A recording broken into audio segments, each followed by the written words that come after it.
This video is a recording of the panel Understanding POV, How to Choose the Correct POV Character. This panel was part of the event Storycrafting Sessions Drafting, a virtual conference hosted by the Weeknight Writers Group in partnership with Renaissance Press. To learn more about the Weeknight Writers Group, go to businessforauthors.com/weeknight-writers, and to learn more about Renaissance Press, go to pressesrenaissancepress.ca. Please introduce yourselves.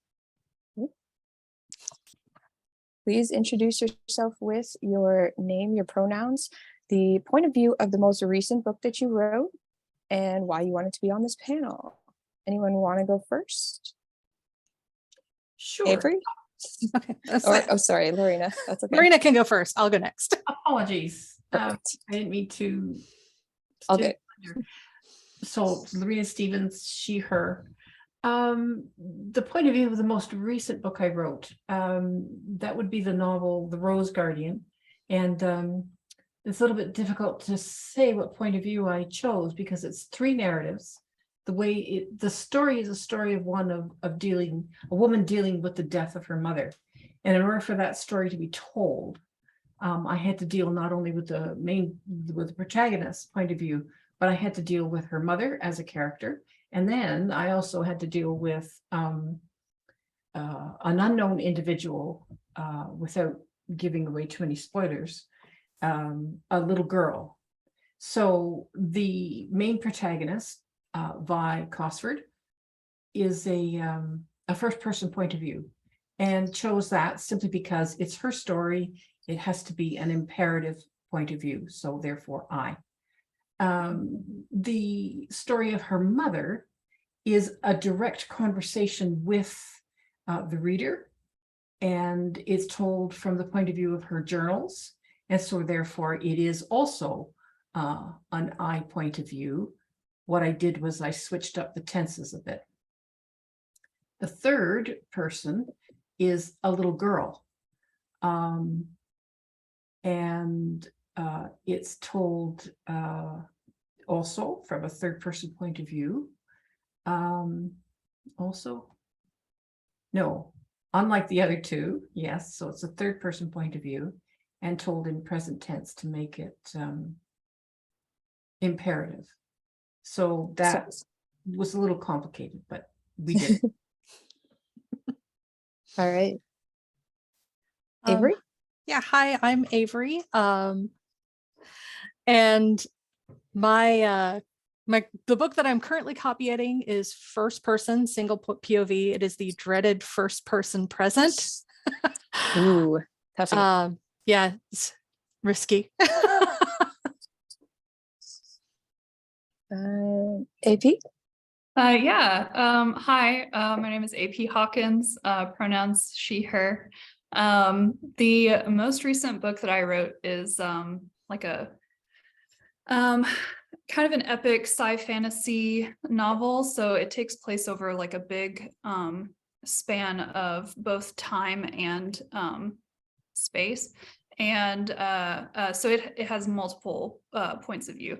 Most of them are third person because it gives me a little more separation between like the story and the characters. And since it switches around a lot, I thought it would be less confusing to be in the third person for most of it. But I also have one point of view that's in first person present, and that's one of my favorite points of view to write in. So I'm with you, Avery. It's fun. Even though it's risky, it's fun. And Jay. Hi, Jay Rooney, pronouns he, him.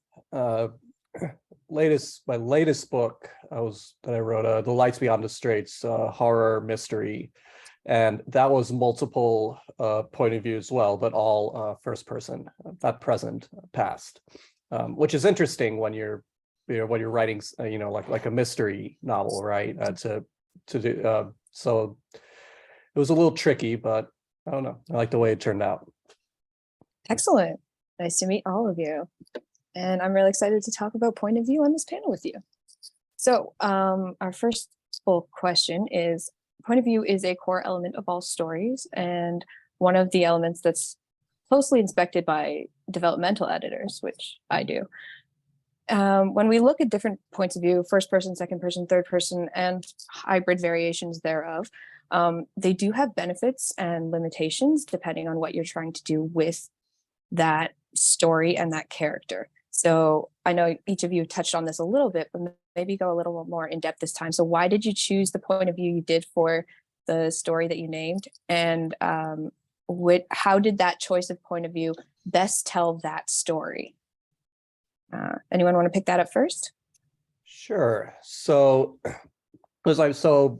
as I mentioned, kind of for first person past, probably isn't the most natural choice when you're writing like a mystery novel, right? Or horror for that matter.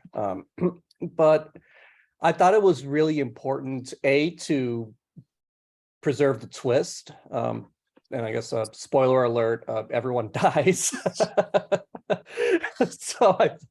And the way I wrote it was in the form of a journal, right? Of journals and logs, right? Mm-hmm.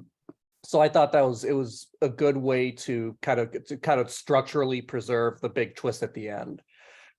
So even though it was harder to write, I think ultimately it served the story better. Okay. Yeah. Who wants to go next? I'll go next. I chose first person for the story that I'm working on right now because I wanted it is a very intensely emotional, personal story. The characters' internal feelings and thoughts are very integral to the story. And I actually also chose the first person present because there is a mystery element. And I wanted it to have a little bit of that kind of thriller, like you don't really know what's happening. You don't know what's going to happen at the end because this story isn't being told afterwards, it's being told as it's happening. So you get that immersion at the same time as the limiting, you can't see the end right away. Yeah. But the first person with a mystery is I regretted it halfway through because getting information to the reader, everything has to go through the protagonist. So you can't give the reader any clues, that the protagonist does not get. Mm-hmm. So that was fun. Yeah. It's a challenge to write, but it can really come off really well if you do it right. I wanted to pick up on that because I was writing one of my POVs for my book in first person present, and it was a similar thing where there's a little bit of a mystery element, and so like we can't really reveal much to the reader beforehand. And I wanted it to feel like I wanted those sections specifically to feel a little bit more I think immersive is probably the best word. I mean, there's like, a little bit of, wibbly wobbly, timey-wimey stuff going on. So those particular sections, I wanted the reader to feel like they were experiencing the scenes with the character rather than, like Avery said, after the fact.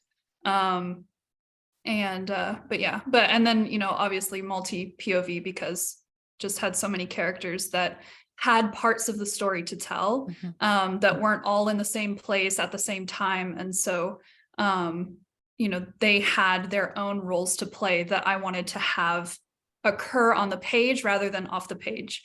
So it wouldn't be frustrating to readers to say, oh, all this stuff happened, but we didn't see it happen. And like, why didn't we see it happen? So, yeah. Yeah, multi POVs can be a great way to preserve the immersive quality while allowing you to be in different places. Yeah. If you need to be in the story. Yeah. Lorena. So for mine, because I was telling 3 separate stories, choosing those, as I had mentioned earlier, was a little tricky in some regards. The main narrative, which is by Cosford's, who's dealing with the death of her mom. Yeah, so the choice of first person was a natural because by choosing first person, you identify very quickly with the character and you set that tone for the rest of the novel and open up, I think, a broader communication with your reader. Choosing to do that in a past tense, which is frankly, the normal way, the most common way of telling a story. I chose that also to match the first person point of view as a counterpoint, because this main character is going through such turmoil, such grief and conflict. That's redundant. Anyway, so choosing the past tense in a way reflected some of that turmoil, and it gave a passive voice, if you will, to the imperative. So it's a counterpoint of a first person point of view. And I wanted to set up those conflicts throughout the entire narrative of the story. So for me, choosing the first person in a past tense set up a little bit of a counterpoint. Choosing, as I said before, the story that the mother tells through her journals, again, because it's journals, it's definitely a first person point of view, because you don't write your journal, you know, in the past, unless maybe you really do need some serious mental health help, which could be an interesting narrative. But anyway, and so that gave immediate punch, and it, because it's journal, it's a present tense, so you know it's right now, it's happening right now in your face, and a direct communication with the reader. Using the little girl's point of view, I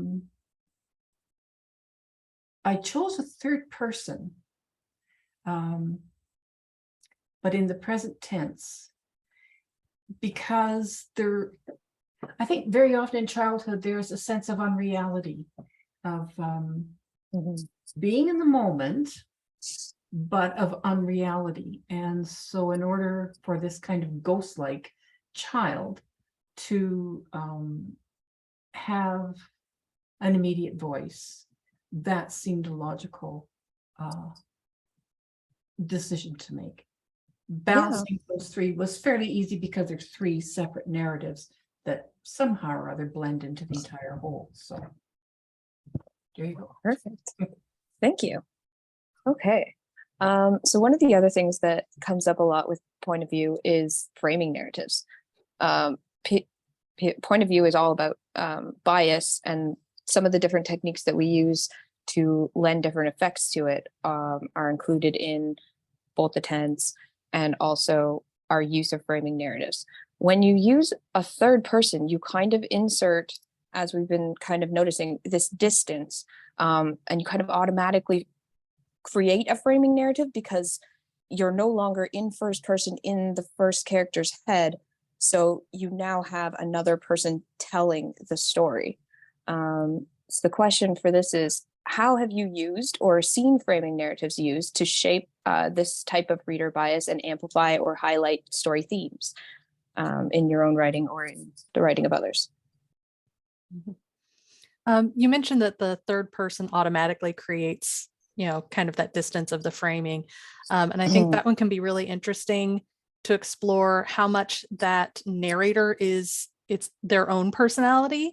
Yes. Because you can have a very limited third person where you are more in that character's head, it's just third person, or you can have the one where like the narrator's almost commenting on the story. Almost a different person.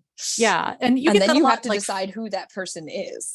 Yes. And you get that a lot in like fairy tales sometimes, or stories that have kind of like a sense of humor, like a snarkiness to them because they're kind of almost commenting on the story. And so then you actually have like almost that extra level of distance of knowing that someone else is telling you this story. Yeah, I when I write in third person, I generally choose a very close third person point of view. So so I guess limited. So I'm essentially whatever character's point of view it's from, the third person narrator is essentially in that character's head. But I do like seeing the ones that are a little bit further removed, further behind the head. Like, if you're playing a video game and it's behind, because you can see more of the story around the character. And then you have to think about, well, what would that third person narrator notice that the character might not notice, or what might the narrator miss that the character would pick up on? And so then how do you portray that to the reader? So it's really interesting to think about. And I do like seeing that in stories where it's a little bit further away, but I generally don't write third person that way. Fair It'd enough. be fun to experiment with. It's interesting. I like that you brought up video games, AP, because that's most of what I write these days. And in a video game, the separation. Oh, I'm so sorry. All right. And in a video game, that separation between the reader or the player, whoever's experiencing the story and the character is that much harder to achieve. In fact, I mean, I don't even think it's possible really to completely extricate the player from the character, because that's kind of the point, right? That's what makes these stories so immersive. So and in a video game too, you also have choices to make as far as, well, do you do a first person point of view or do you do a third person point of view? But the difference being you can't fully extricate yourself from that, right? So then how do you play with that, right? If you want to write a story that's, say, more meta, right? And more what story aspects does doing that enable for the player or for the reader? Yeah. Yeah, exactly. And then there are ways in which you can kind of like enforce that separation, but it goes kind of beyond just point of view. Then you look at kind of maybe you fiddle with the game mechanics or with the narrative design, right? So that's a whole other can of worms, right? You for a video game, you usually have a writer and a narrative designer, and they're not the same thing. But I think getting a little bit off topic, but my point is that it really depends on what you're trying to tell the reader, right? What you want the reader to experience, right? If you want something more intimate, right? Then you go for more, you kind of zoom in more. You do either a closer third person or a first person perspective. And then if you want to kind of zoom out and take a bigger picture, then you use a more removed third person. Yeah, absolutely. And Marina. I'm going to focus on a comment that Jay had made about what it is you want the viewer, the gamer, or the reader to experience. And it's that word to me is very important, because as a writer, as an artist, period, because I have several fields of creative expression. In writing in particular, it's about evoking an emotional response from my reader. And if I've done that, then I've been successful. And so in choosing the point of view, it's always with that in mind. How am I going to elicit the kind of an emotional response from my reader with this point of view? So, for instance, there's a story that was just accepted to OnSpec magazine called The Keening of the Sparrow. And it is in third person, present tense. Won't tell you too much, but it's a traumatic experience on the part of the main character. And it's happening right now. Lots of trauma involved. And told in such a way that the reader has no choice but to be there with that protagonist.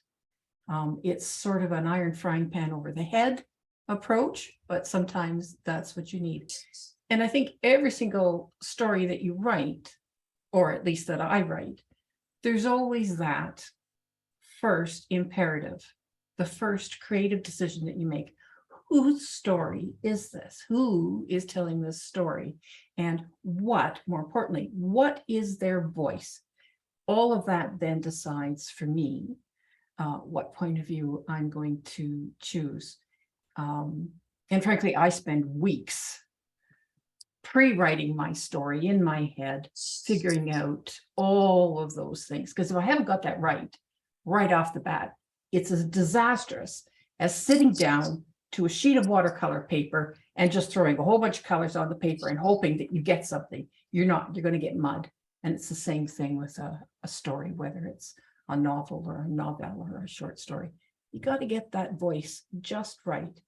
So choose your point of view very carefully. Can I say one more thing about framing narratives real quick? Absolutely, please do. One thing that you kind of brought to mind through it when you were talking was one thing that can be really fun to play with framing narratives. It can be a really interesting way to start planting the seeds of an unreliable narrator. Yeah. If you start with a framing device of some sort, because then you know that this is the person telling their story specifically in their own words with their voice, rather than a more neutral party telling the story. And it's not the only way you can do an unreliable narrator, but it can be a really nice little way to kind of start letting the reader know that this is their version of events. In that same vein, though, that kind of goes with, I love those two questions that you brought up, Lorena. Whose story is it and who's telling the story? And when you have an unreliable narrator, that might be the reason to include a framing narrative, because you're trying to indicate to your reader, you know, that might be this person's story, but they might not be telling it in a way that's going to be very honest. All of that, Jade. Yeah. Yeah, exactly. Okay. So I have one more question, but after that, I will take questions from the audience. So audience, if you want to add any of your questions in the chat while we discuss this next question, please do that. So the next question is about multi-point of views. So one of the reasons that we love writing is that it encourages having vast scopes. We can have large casts. We can look at stories from different perspectives in the same story across a series or within an individual book. But there are ways to do this right and ways to do it wrong, in the sense that everyone's opened a book or started a book where you have too much head hopping or not the correct point of view in the writing, and it just makes you lost in the story. So the question is, how do you handle multi-point of views in your writing, and what determines whether you need that extra point of view or like its place in the story? How do you determine that? Yeah, I guess I can start on this one. So I think it's really easy with multi POV to end up with too many points of view that you're trying to tell, especially in like epic fantasy or space opera, where you have just these huge, you know, worlds and or universes and like, you know, distances that everyone seems important. Yeah, everyone seems important. Every little corner of your world or your galaxy seems like it has something going on in it, right? And when you end up with too many characters that you're trying to switch between to tell this overall story, the thread of the overall story, I think, can get a little lost. I think it's easy for that to happen. And I wanted to mention Game of Thrones. I am a big fan of Game of Thrones personally. However, me too. But I do think that George R. R. Martin's, I think there are a few too many point of view characters that he's tried to tell this story from. And I know they do all feel important, but I think that it kind of gets lost a little bit, the main thread of this overarching tale. And also you get to a point where it's like, how do I wrap up all of these stories of all these different characters in a satisfying way? Rather than having to wrap up one story, you have to wrap up 20 stories. That's true. It does extend the work. Yeah. And then I had another example regarding head hopping. I recently read The Light from Uncommon Stars. Yes. That's a more recent one. And I really liked it. However, the point of view switches a lot in this book. A lot of times within a scene, there's not even like a scene or a chapter break when the point of view switches. And at first it was really confusing. Yeah, it was really confusing for me at first. I kind of got into it towards the end, but it was a stylistic choice by the author. And I think it worked out well by the end, but at the beginning when I wasn't expecting it, it was very confusing. A little rough. Yeah. Yeah. I'll jump in at that point because we seem to be touching on head hopping, omniscient point of views. And as, like you, Jade, as a developmental editor as well, I really discourage that. And this is my own, yeah, this is my own personal bias, my own aesthetic. I think it is the mark of an amateur that you haven't got a clue what it is you're writing. Sorry, that's you're unfocused. exactly. And I'm going to refer to what is now a classic piece of writing in SF, Dune by Frank Herbert. The story is a really good story. The writing, I think, personally, and you can crucify me later, it sucks. Because I would agree. Thank you. Love it. But You're one of the few. Because he's constantly head hopping. So Yes. you haven't got a clue really whose story this is, what is this about, you know. I find I like the movies better when that happens in the book. Yeah. Right? Because you can Yes. more clearly see it. All that. However, having said that, there perhaps might be a few occasions when someone can handle it well, but I would really recommend you don't do that because it renders your story unfocused, as Jade has said, and it confuses your reader. And how does that benefit your story? How does that tell your story well? All you're doing is showing your own confusion as a writer. That's all you're doing. So choose a point of view and stick to it. If you have several stories to tell, break out, or rather points of view to tell, that's what I mean, break that out into separate segments within a chapter or separate chapters. But as AP has said, don't make it this, you know, the cast of thousands. Don't make this an epic 50s Hollywood movie. Don't do it. Just don't.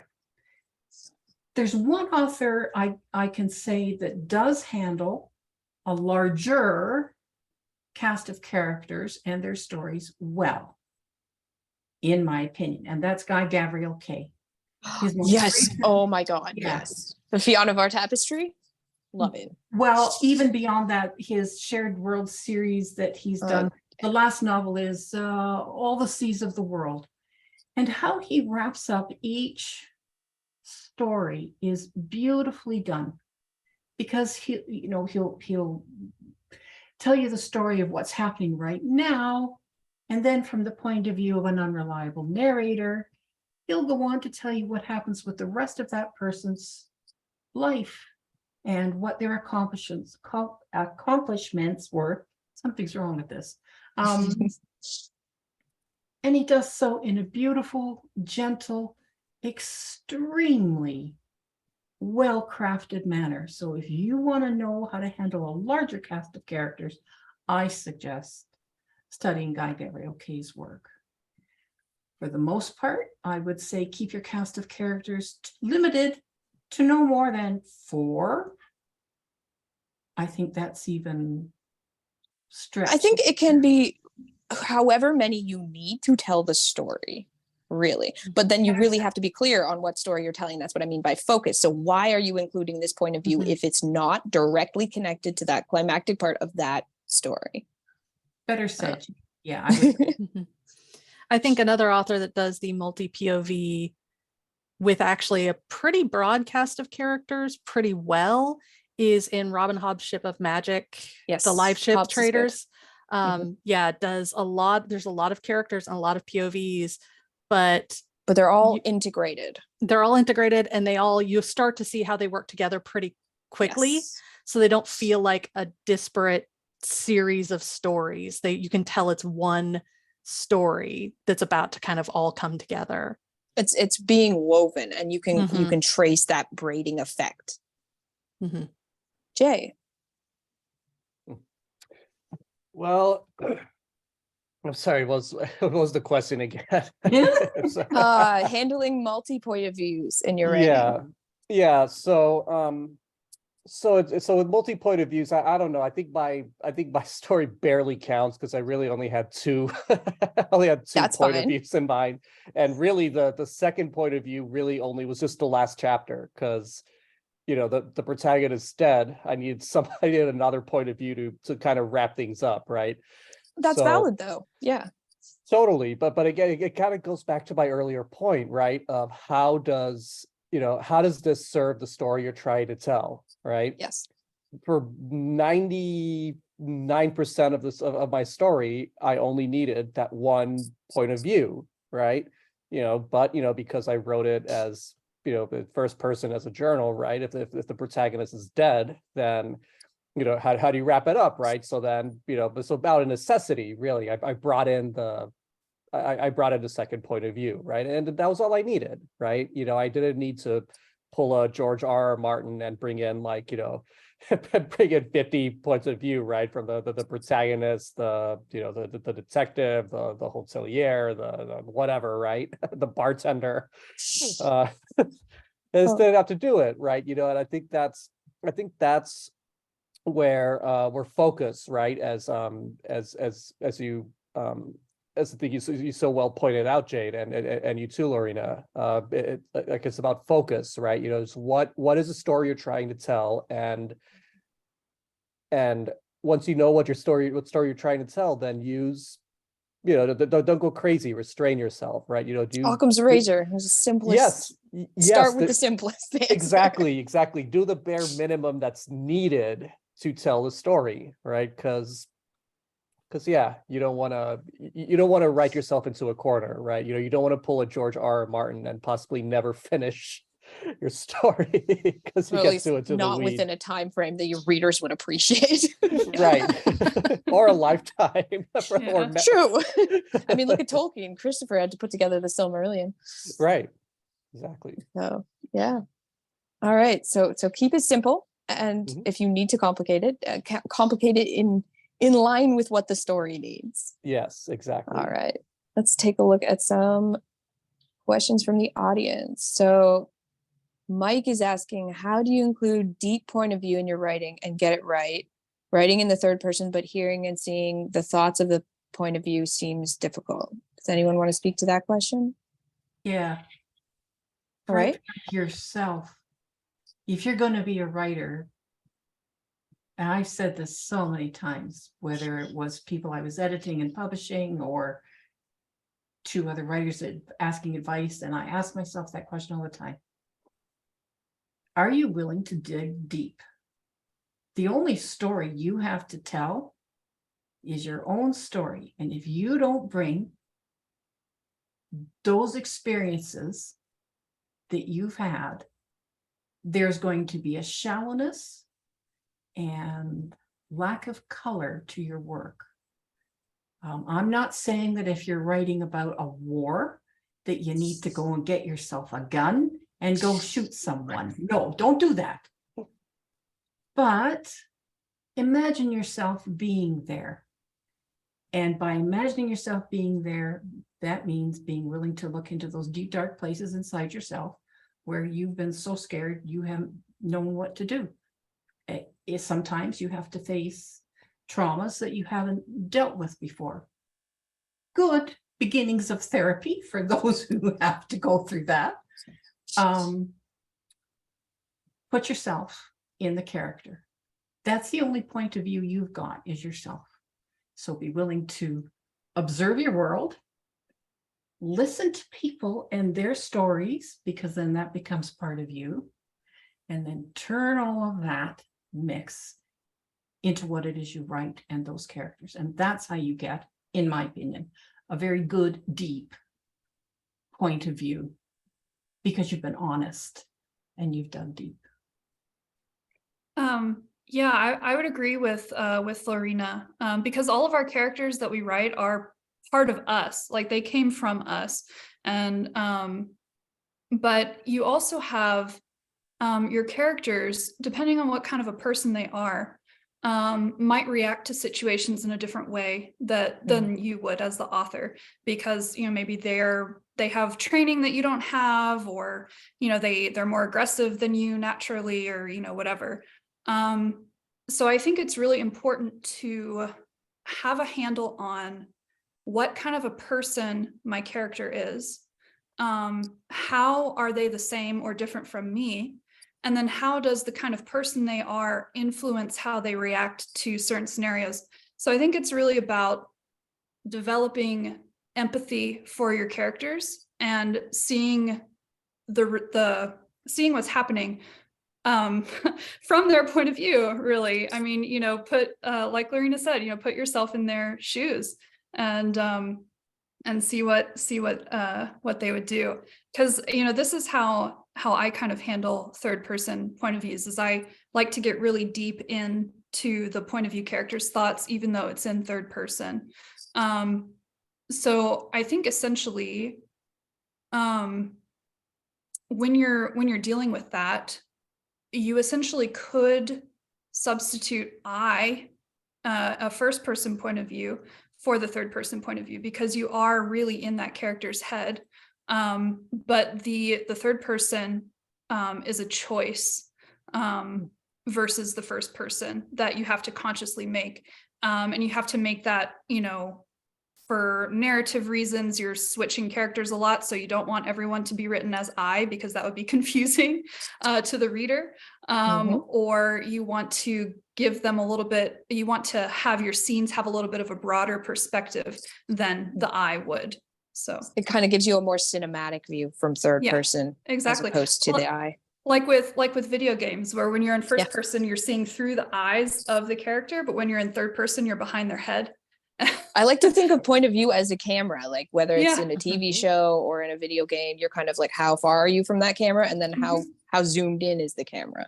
Yeah, absolutely. And AP, I like that you brought up empathy, because that is our most powerful tool as writers is empathy. If you don't want to be writing like author self-inserts for all your characters, you have to have a strong sense of empathy, and you have to be able to put yourself in other people's shoes, right? Even if that other person is a figment of your imagination or an archetype or whatnot, right? It's really a power to observe, to internalize that observation, and to kind of remove yourself from yourself, and quite literally put yourself in your character's shoes. That's really what is going to make a multi-point of view or a deep point of view work. It's empathy. It's what it really comes down to. I want to drop a note for sensitivity reading too. If you can get yourself, if you're writing a specific kind of person with a particular, mental or physical disability, or from a certain background, or with, anything that's very specific that might be picked out by readers in the real world, you'll want to get really into your research and pick out how to be specific to that character without being a stereotype, because that's very important. Anyone else want to say anything about that, or shall we move on to our next question? Yeah, okay. What signals do you use to tell readers whose point of view a chapter is in? Do you use chapter names that name the point of view character, or a subheader, or signaling through the text itself vis-a-vis voice? Anyone want to start with that one? I'll start. I think part of it does depend on whether it's first or third person. Because if it's third person, sometimes you don't really need to have like any sort of subhead. You can just start with, so-and-so character is doing thing or thinking thing or whatever. First person, I am the reader that gets very confused very easily when I am reading multi-POV. So if it's first person, I do very much appreciate like a little chapter header that says, this is, so-and-so's chapter.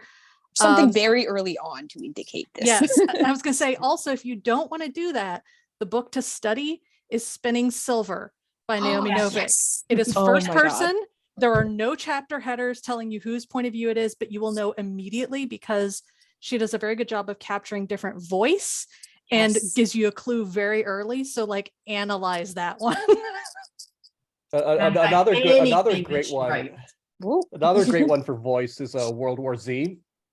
Yes. By Max Brooks. That is one of the most, that is a master class in voice. Just so good. Just the way he captures just all the, even just the regional like nuances, right? You know, it's whether he's Without making it difficult to read, because some people try to write Yes. dialect in there and it works sometimes and it does not work other times. Right. Right. Yeah, no, and unfortunately it very much works here. You know exactly, oh, like, you know, this is a British person, so it's a Russian person, it's a Midwesterner talking, you know, it's really masterful, and can't recommend it enough.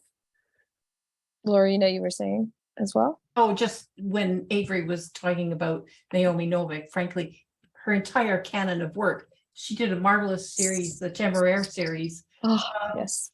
that involves dragon culture. And I mean, seriously, there are whole segments that are written from Temeraire, who's the dragon, his point of view. And you have no problem at all in believing the fact that this dragon is sentient and intelligent, and you know immediately who is talking in those particular chapters. Masterful writing, as Avery said. Yeah. Yeah. If you like dragons, definitely read Temeraire. I'm a big dragon person, so that's one of my favorite book series. It's going in hardcover on my shelves. Yeah. Couldn't afford the hardcovers I've sought. I would say when I'm dealing with multiple POV, I don't really like giving my chapters titles because like the title of the book is hard enough, and then I have to come up with titles for, you know, Fair enough. 30 chapters. So when I'm dealing with multiple POVs, I do title the chapter name as the POV character's name. Nice and simple. Yeah, and that's just like your upfront clue right away.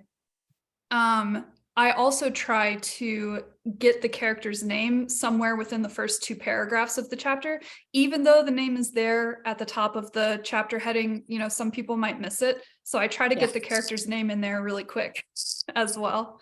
So that's kind of how I deal with it. When you have a character, though, sometimes you might have a point of view that you want to be a mystery to your reader.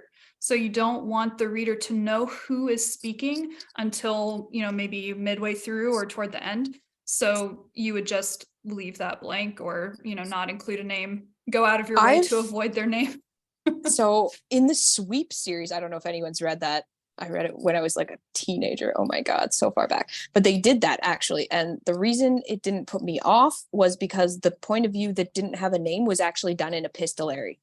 Little chunks of a journal before each chapter, so you didn't know who was writing those journal chunks, and the rest of it was first person point of view of the main character. So I found that very interesting. One more question from the audience. Expanding on Jay's empathy point, how do you handle point of view regarding villains or antagonists? Oh, that's a fun question. Who wants that one? That's Villains. easy. That is easy. If anything, it's all right. Go writing, first.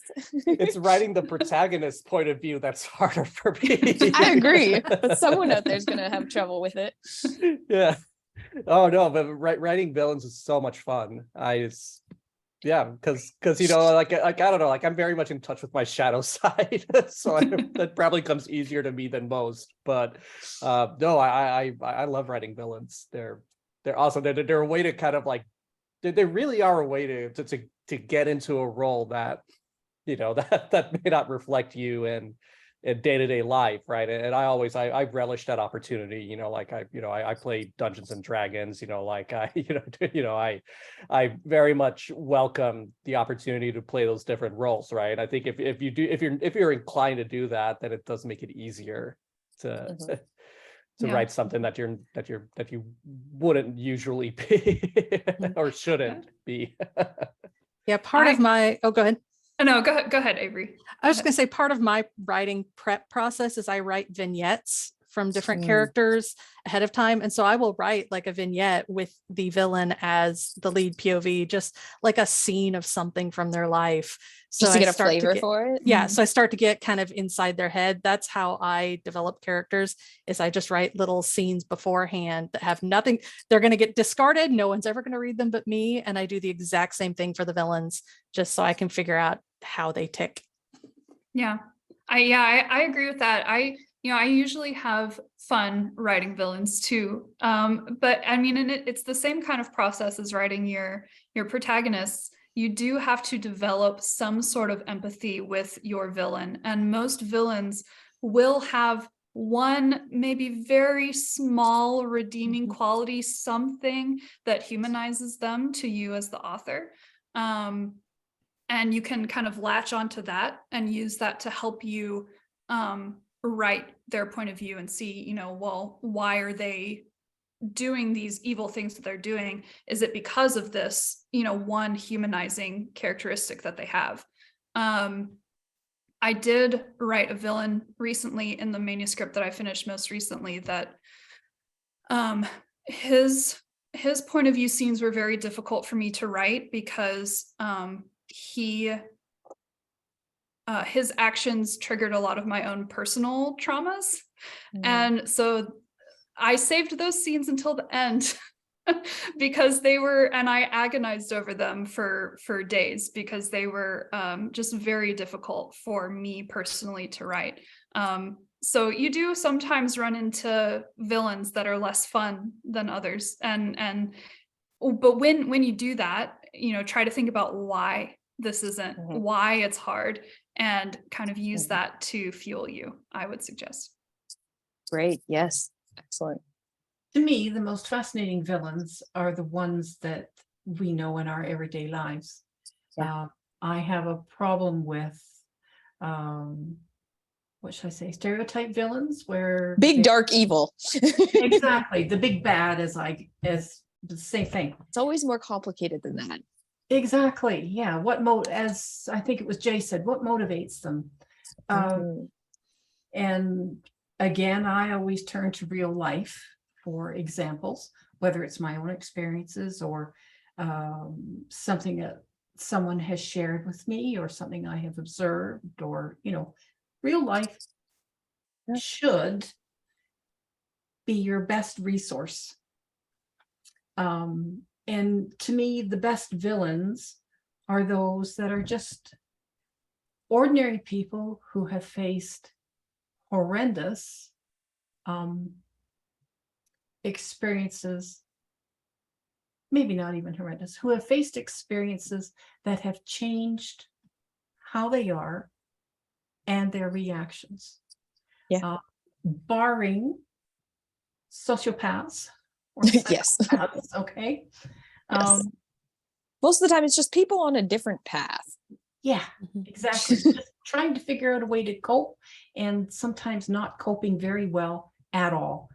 Indeed. To me, my most favorite villain of all time is from a piece of pulp literature, the Dragonlance series, and that is Raistlin. And I love Raistlin. I will love Raistlin till the day I die. He is this horrible person, just but he's so fascinating.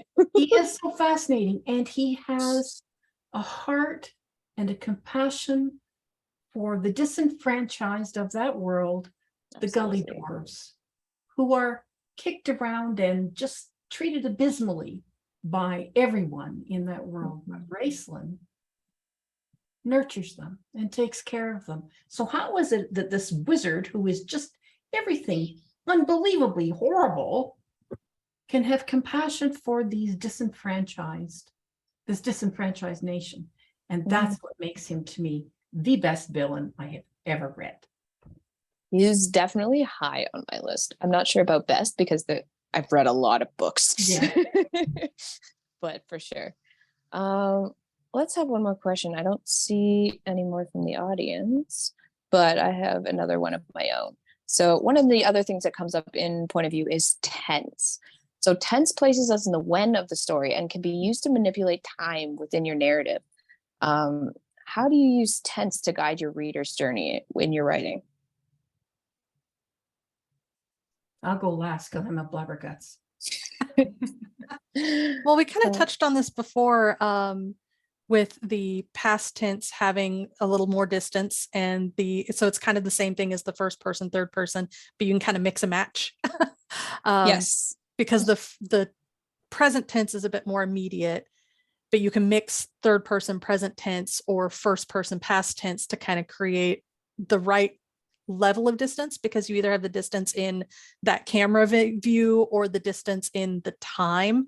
And so kind of combining those in different permutations can give you the camera view that you want. Absolutely.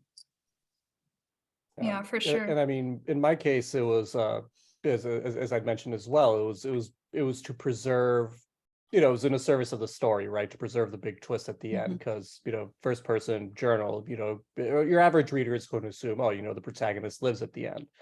He does not, right? So it was a useful, it was a nice, easy, well, not easy, but it was a straightforward and very useful way to preserve that twist to the end. Again, tense, I think, always for me speaks to the emotional impact I want a piece to have. And that is always one of my first imperatives is, what is that communication and how much emotion do I want my reader to experience? And usually it means I want them to cry uncontrollably at the end.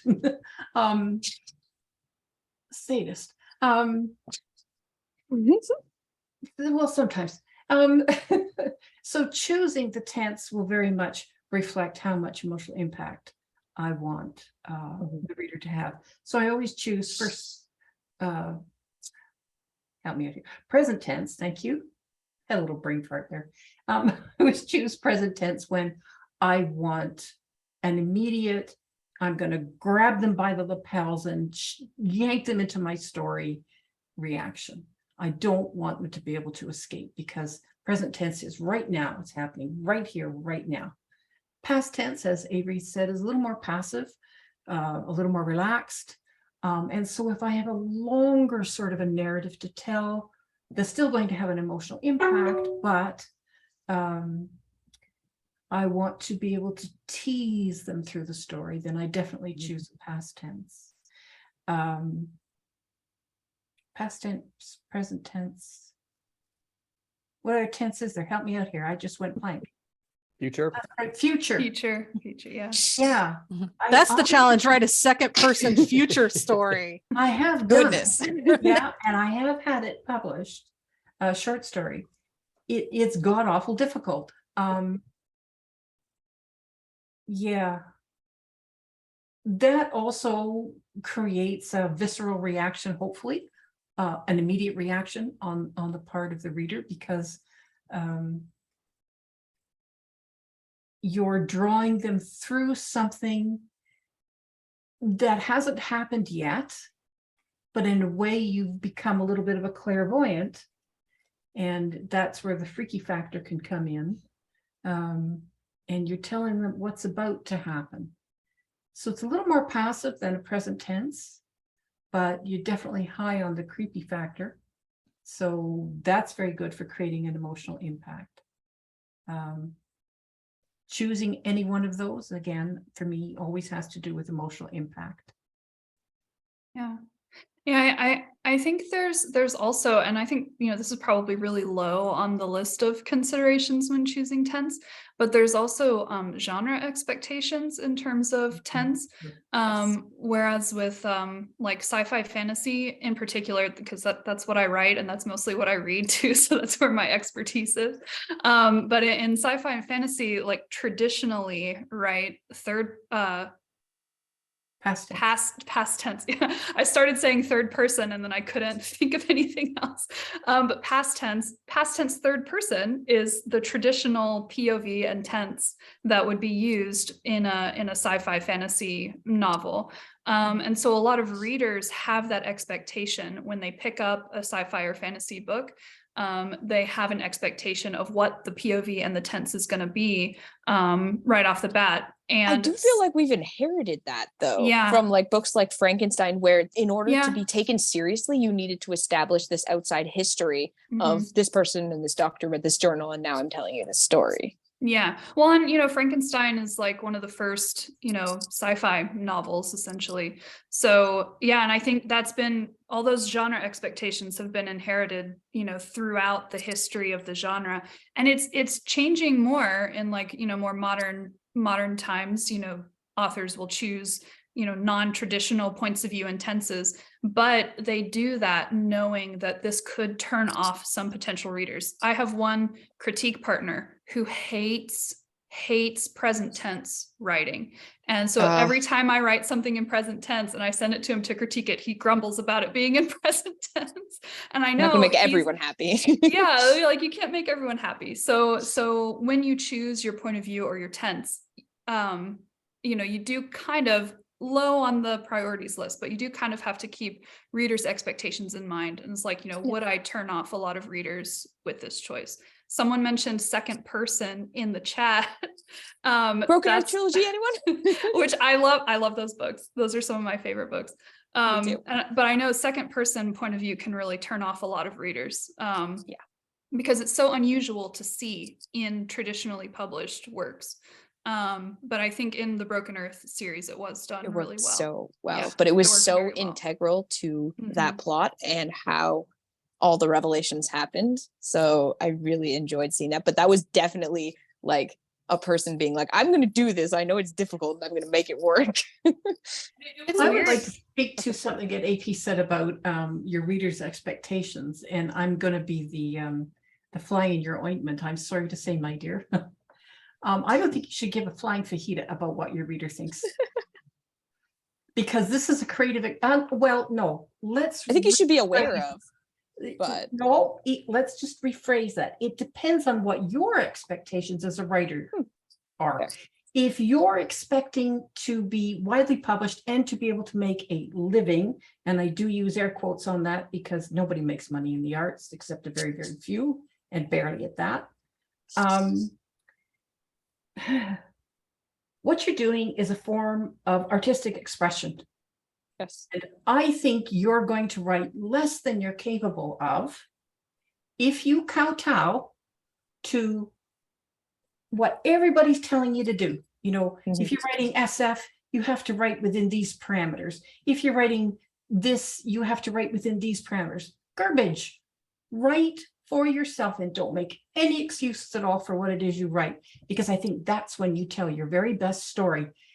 Then, of course, comes the really horrible part of trying to find a market for that. Otherwise, you're like me and you write all these stories in the dark of the closet and you shove them out under the door, hoping that somebody on the other end is going to read them. But, that's the cross of an artist to bear. absolutely.